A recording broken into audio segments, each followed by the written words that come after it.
Manchester's indie rock and roll station, XS Manchester. The XS Manchester long player, an iconic album in full with Jim Salverson. XS Manchester.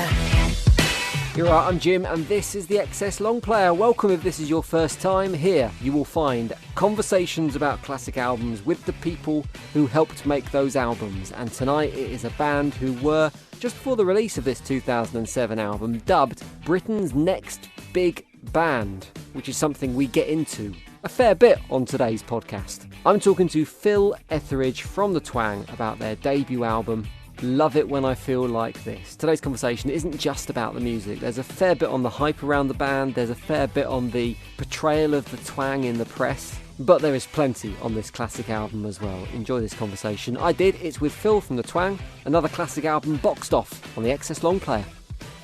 Oh, before we get into it as well, if you're a little bit sensitive to spicy language, then proceed with caution. Phil likes an F-bomb. Right, here we go. How you doing, Phil? I'm very well. Looking forward to talking about this one. We're going to start, as would seem sensible at the beginning, in the early days of the band. Now, before all the members were kind of present and in place, you played guitar early days before you got the new members, and then you kind of gave up the guitar. You became kind of the front man, just did the vocals and whatnot. Yeah, I played bass. Oh, was it bass you played? Okay. Bass on stage, yeah. Okay. Like obviously I played guitar when I was trying to write at home. But when we was playing live, I played bass, yeah. So when you came... well, that probably answers my question in that case, because what I was going to say, when you came to kind of actually record this album, how did it feel in terms of kind of letting the others get on with the musical parts and you just concentrated on the writing and the recording and the vocals? Was there any emotion connected to playing bass? You're like, oh, let me just do this bit. Well, we'd done quite a bit of recording where I was playing bass. Right. And the only reason I kind of stopped is that there were certain tracks, like Cloudy Room, for instance, that I just couldn't get my head round playing and singing at the same time. So I used to just pass the bass to John. We'd end up just doing it with no guitar or whatever. Certain songs were suffering for it. So that was the only reason we kind of swapped over. John was just a lot better as well, basically. But no, I didn't feel any kind of... I was quite happy. I found it quite stressful recording my B-lines in a studio because if I'm being completely honest, I just wasn't that technically good. I just used to pound it, and have fun. But I missed it on stage for a little bit. You can kind of hide behind a guitar, or bass or whatever. And I used to smashing it off the roof and kind of just I missed it on stage for a little bit. I didn't know what to do with myself, but you work that out, don't you?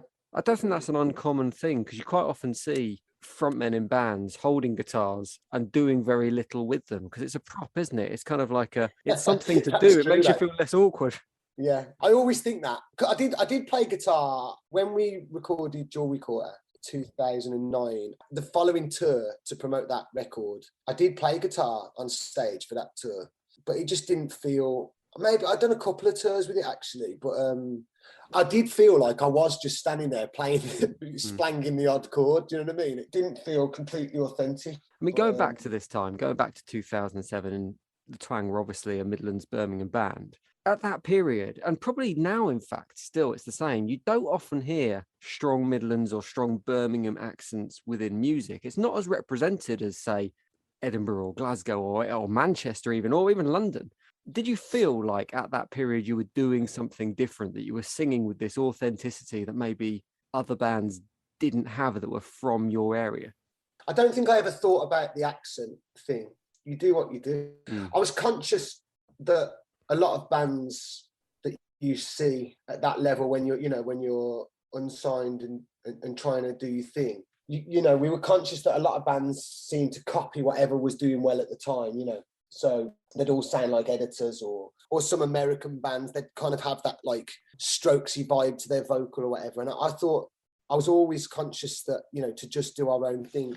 We did always feel that we were doing something different as well, because again, when we played with people, we were different. We weren't like your typical band lads. Yeah. Do you know what I mean? I'm a bit gutted that I've got that word lads in early doors, because that's what everyone, that whole lad rock thing was an annoying tag, but we did feel different. We weren't as loud and raucous as our personalities. The music was quite calm early early doors, it sounded different to how people would have expected we sounded, I reckon. It wasn't until Stu joined, our guitarist Stu, that, you know, we got a little bit more oomph to the sound, you know what I mean? You've mentioned a lot of things there, Phil, that I want to go back to in a little bit. So, and we're going to talk more about the music itself on the album very shortly, but just want to pick up on what you said about this kind of lad rock vibe, because when the album came out, and probably in the run up to the album and when the singles were kind of coming out, the band were often portrayed as, and I'm not entirely sure what the right word is here, laddish is one, roguish, scallies maybe would be another. And there were loads of stories that kind of seemed to back up that attitude. There was the incident, the famous incident with the samurai sword, of course. Was that a true portrayal? Were you kind of playing parts there, or was that how you see yourselves? Because when I listen to this album back, there's heart, there's intelligence, there's romance, and that wasn't always what came across when we read about you in the music press. Well, I think the first person to get involved with the band was our press officer at the time. We had the same managers as editors, and the first story he run was the samurai sword, and I was like, fucking hell, why is he, you know, I was like, why has he gone and done that? Because then every interview I was being asked about that, and before you know it, it had gone from what actually happened to like that we carry him in clubs and stuff, and it was just bizarre. Obviously, that story is an exception. I remember reading an NME review where they claimed you tried to spike them whilst they were doing the interview. Well, was that kind of a fair portrayal of the band at the time? Well, I mean, yeah, we were no angels, you know, and it wasn't fake. But what was not true is that, you know, the hooligan thing wasn't true, because, you know, we weren't violent. We were just roguish, you know. We just had a little play up. We were just different, I think, as well. And the press they were crying out for that kind of, you know, the next Oasis, the next Mondays, and I think they still are. I think if you got, but then, you know, grime does that now, doesn't it? So you know, I guess they're always looking for that authenticity, that real band, you know.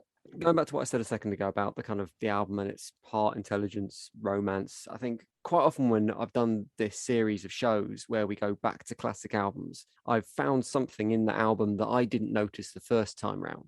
And on this album, I think it was the kind of lyrical skill, almost an urban poetry, almost Shaun Ryder-esque in terms of the way the songs are constructed. As the man behind those words, Phil, when was it you realised, or did you ever realise that you had this power with words? So all the songs have always been written with myself and John Watkin. So I always, I had this, I've still got it where like he's one of my favourite ever songwriters, Johnny is really.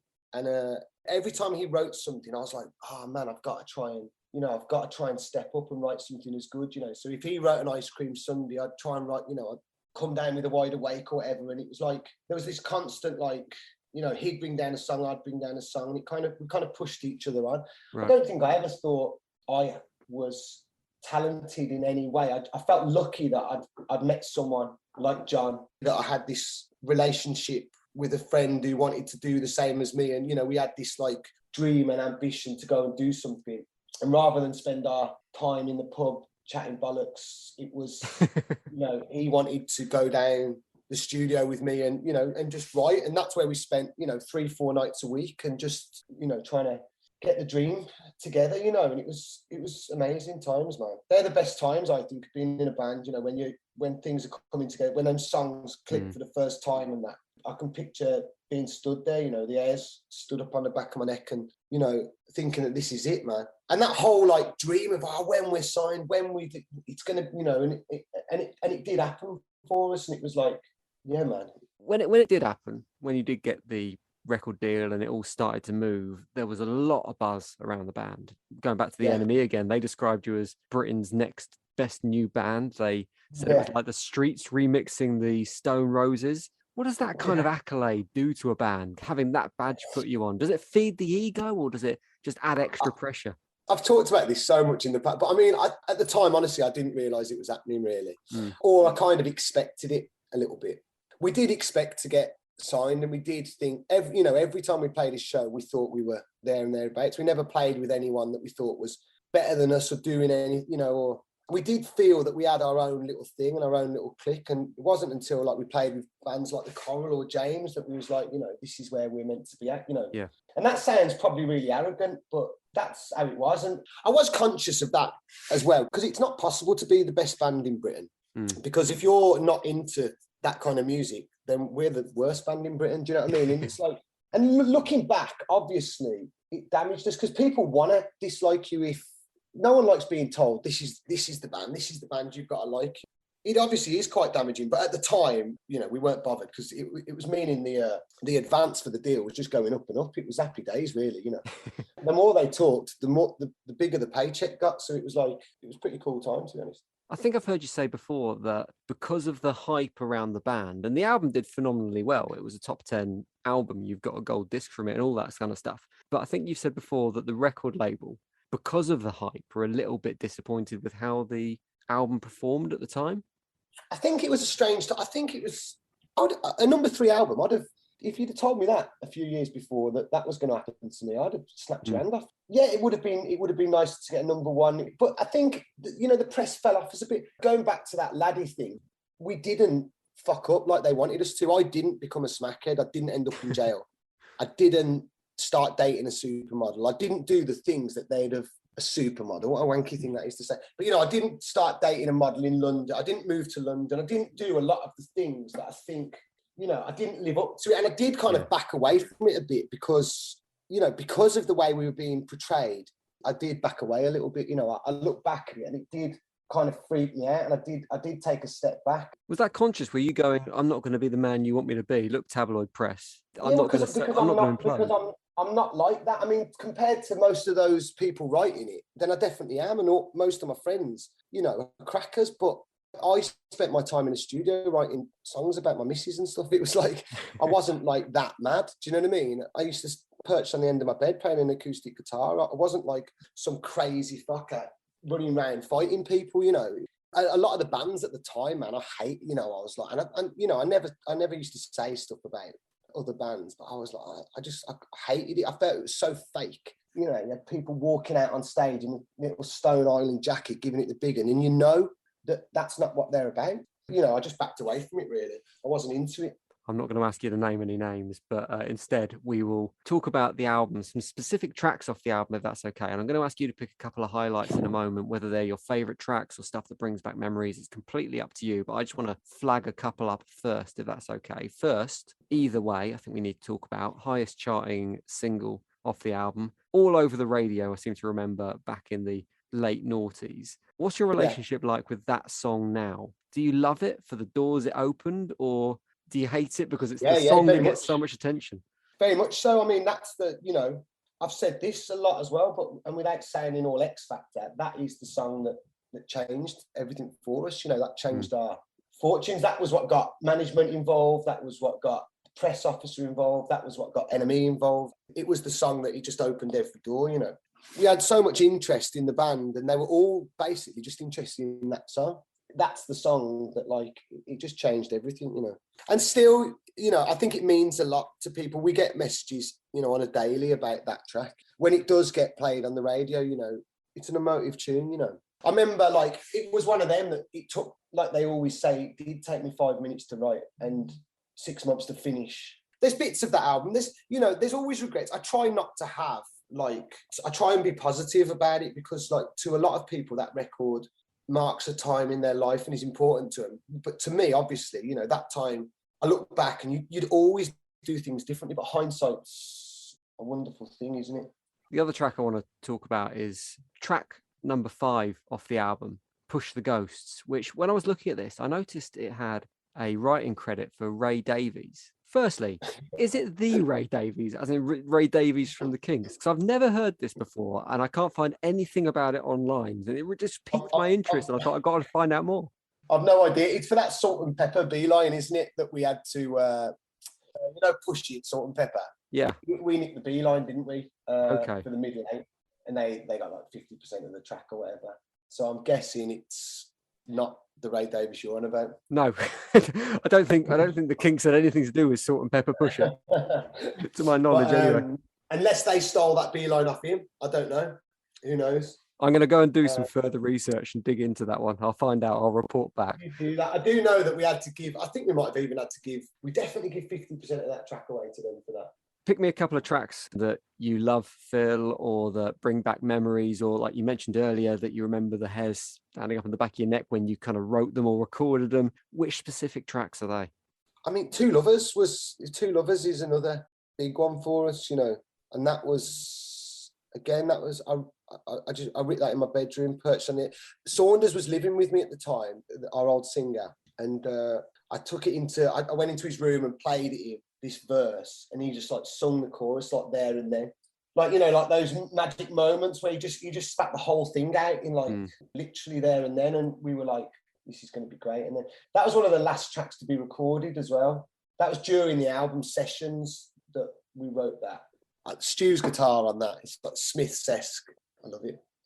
There's a fair bit of Manchester in this album, isn't there? There's kind of, we've already mentioned Shaun Ryder, mentioned the Stone Roses, you just mentioned the Smiths there. Was that kind of Manchester almost verging on the baggy scene a big influence behind this album? Well, yeah, definitely. We all were like heavily into like rave and stuff when we were kids. You know, we were too young to be going to the, you know, the Fantasies and that. We all had the tapes and that's what we were into. And then, you know, 95, 96, we were all going to the Steering Wheel in Birmingham and Decadence, and, you know, was into like house basically. So it was always going to go that way once we picked up guitars, you know. Once that Britpop thing happened and like late 90s and everyone was picking up a guitar, we were just one of them. And once that happened, it was always going to go that way for us because of the influence of dance music. So, and it just so happens that Manchester's had some of the greatest ever bands. You know, you can't get away from even like bands like Woo Life and Money and bands that don't get talked about that much. It always seems that I'm talking about bands from Manchester, but you know, fair play to them. Pick another track off this album that brings back memories. One of the biggest memories is the fact that we ended up recording it in Wolverhampton in a industrial estate when we could have been anywhere in the world, really. And I still look back at that and think, what the fuck were we thinking? You know, we could have been in LA with Sardi or whatever, and we were in Wolverhampton with Gav. But again, that was trying to keep the authenticity of, like, you know, he'd got us to that situation, so we stuck with him, because I think a lot of bands had like demoed with him and then gone off. You know, you get signed and it's automatic that you go with Jim Abyss, or automatic that, you know, you go off and do it with someone else. And we felt that we owed it to him to finish it with him. So, and it was January when we recorded it. It was freezing cold on an industrial estate in Wolverhampton. It was so that's my biggest memory. But tune wise, I love Reap What You Sow. I really like Reap What You Sow.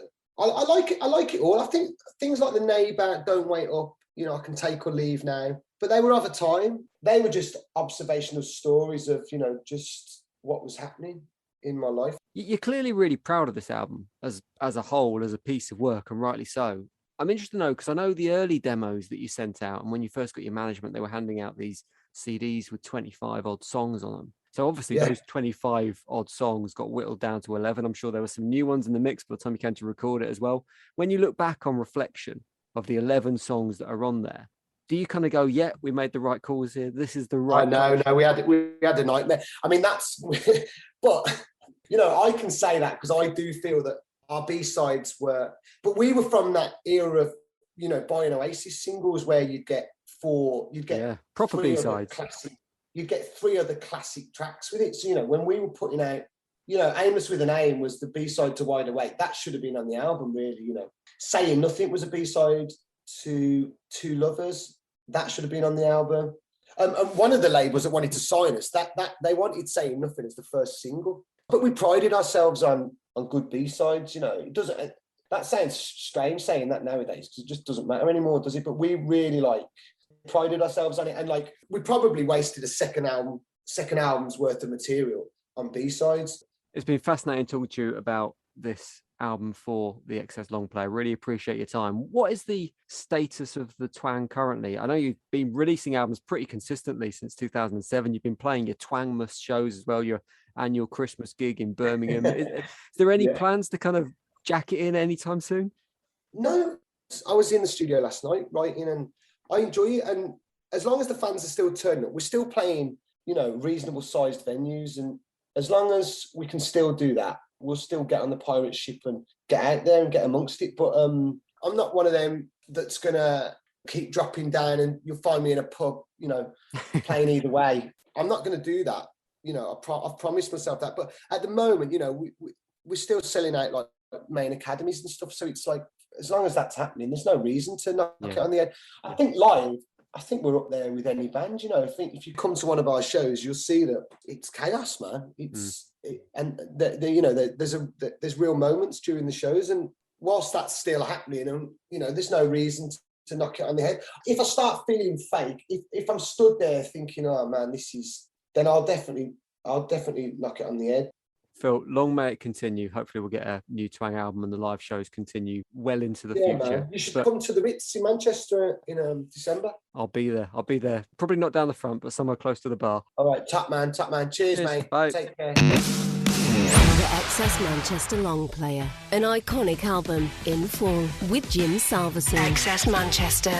Good that, wasn't it? Phil clearly very proud of this album, and rightly so. Brilliant album, released in 2007. The Twang, love it when I feel like this. If you've not had a chance to listen back to the album, if it's been a while since you've gone through it from start to finish, I really recommend you do it. It's got some absolutely stunning songs on it. And lyrically, it is a brilliant album. Go and check it out. And hopefully you enjoyed today's podcast enough to explore more in the series. Loads of podcasts about loads of different classic albums. If you liked today's, if you like this Twang and that period of music, I reckon other podcasts to check out in this series, you'd probably go for the one on Block Party, talking about Silent Alarm, maybe The Music with Adam Nutter. That's a really good conversation. And you should probably check out The Wombats as well, a guide to love, loss and desperation. If none of them tickle your fancy, well, check out all the other shows, because there are loads of different albums discussed with a load of brilliant people. Go and find them on the podcast series. And if you like what you hear, please leave a review, leave us a rating, because it helps other people discover this podcast as well. Have a good one. I'll see you soon on the next Excess Long Player. The Excess Manchester Long Player, an iconic album in full with Jim Salverson. Excess Manchester.